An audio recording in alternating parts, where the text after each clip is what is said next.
Welcome students, this is Pankaj Singh, Ask IITian's faculty, working with Ask IITian since last 3 years. Now we are going to start a new chapter, polymers. As the name suggests, poly means many. So polymers are actually giant molecules, large molecules, which are formed by a combination of small molecular units. Those are known as actually monomers of polymer, and the process of formation of polymers from monomers is known as polymerization. So actually there are number of polymers in our daily life which we use: plastic, our pen, switches. Apart from that, the dresses which we wear, the polyester, polyethylene, these all are polymers. There is wide range of variety of polymers, and in this chapter we are going to study about all these type of polymers. So let's start with the first video. In this we will basically focus on classification of polymers. We will see that polymers can be classified on various bases in number of groups. So let's start. Polymers. As the name suggests, poly means many. So polymers are basically giant molecules, large molecules or large compounds which are formed by a combination of many small units.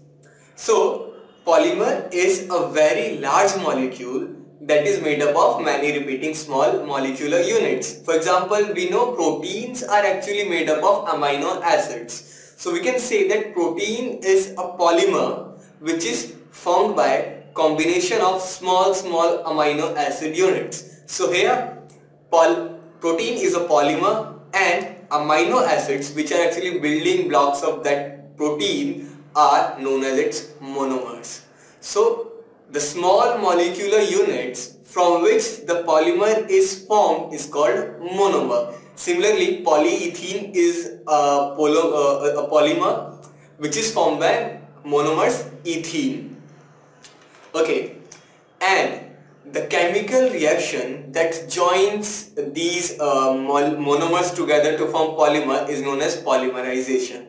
So polymerization is basically a chemical reaction or a process which involves the joining of monomers to form polymer.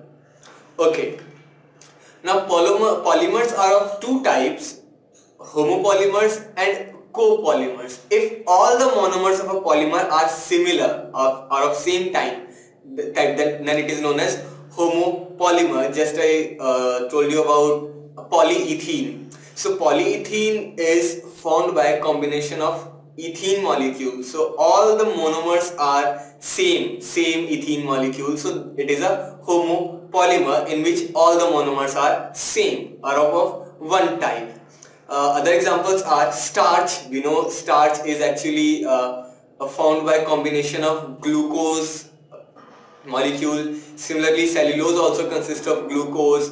Glycogen is also a polymer of glucose. Insulin is a polymer of fructose. Polyethylene, we just discussed, is actually formed by a combination of ethylene molecules. So it is also a homopolymer. Similarly, polyvinyl chloride is formed by a combination of vinyl chloride monomeric units. Similarly, Teflon is also a homopolymer which is formed by a combination of tetrafluoroethylene. So homopolymers are those polymers in which all the monomers are of same type. Another is copolymer.